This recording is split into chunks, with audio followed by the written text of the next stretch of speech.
Alabama 107, Oklahoma, previously unbeaten Oklahoma, 79. Jeff, you and I were texting during this game about, Porter Moser and you have talked heading into this game, and obviously everybody knows the SEC's a bear. That being said, this version of Alabama tonight told you what? Better late than never, I guess. That's what it kind of told me. I expected it a little bit earlier, but, again, they've been dealing with some stuff. Reitzel's out for the year now. They got Youngblood back a couple weeks ago. He's starting to look – Mark Sears struggled earlier this year. They've got a lot more depth and talent than they had a year ago, so I think Sears has had to kind of understand he doesn't have to score 25 every night. And I said this to anyone who would listen before the year. It's not going to average 20 this year because he doesn't have to. They're that deep. They're 10 deep now. They're 10 deep, and they lost Reitzel. They're that good, and they didn't even shoot it well tonight. But they don't have to. They've got so many weapons, and I think it's just taking time for Nate Oates and his assistant coaches to kind of figure out the rotations. He's still going to – that's going to be the hardest part right now is trying to figure that out because you got so many dudes. I love Darian Reed. I want to see him play more, but how's he going to play much more? Like, they just got so many guys.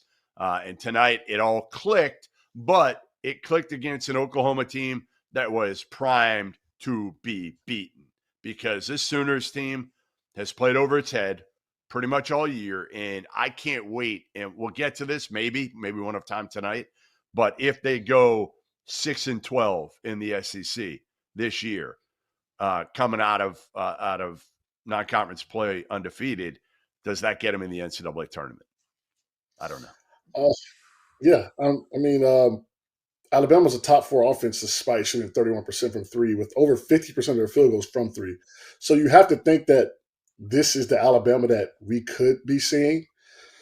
But in reference to today, 51 to 26 rebounds, 22 offensive rebounds to 8. That's the story of the game. You're going to lose by 30 like that. So, that's just how that went. They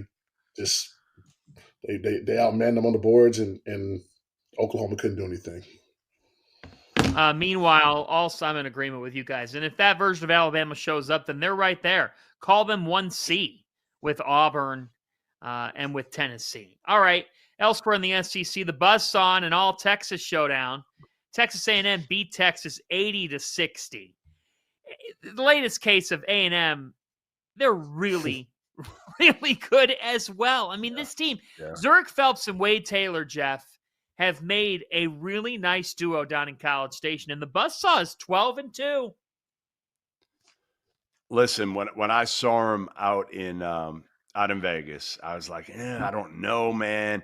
Both of these guards are dynamic, but also unpredictable, right? Like, they're not guys that he just lets them go. He really does. Like, I give Buzz credit because Buzz is kind of a control freak, but he really does let these guys go. And his bigs are just so tough, man. And they just get after it on the offensive glass like no other front line in the country. That's what Buzz is about, right? Toughness. That's what he's always been about. And he's got bigs that fit him. But I think the problem with the team last year was he had one dude in Wade Taylor that could make a play off the bounce. And it was too much. It was too much. And so Wade was just taking horrible shots, and they were so reliant on him. Where now Wade can have a night, frankly, like he had tonight. Like, he wasn't that good. He didn't shoot it that well. But, Phelps came in from a mid-major program, can put it on the floor also and take some pressure off him, and that's exactly what happened tonight. They scored 80 points with Wade Taylor having a, C game. Yeah, 2 for 19 from 3, and you still win by 20. Texas has got some looking in the mirror to do. But, yeah, A&M is the exact school that wouldn't have recruited me in high school. So, respect that. I love the Texas show. Now I think can they take the next step? Can they make some noise in the postseason?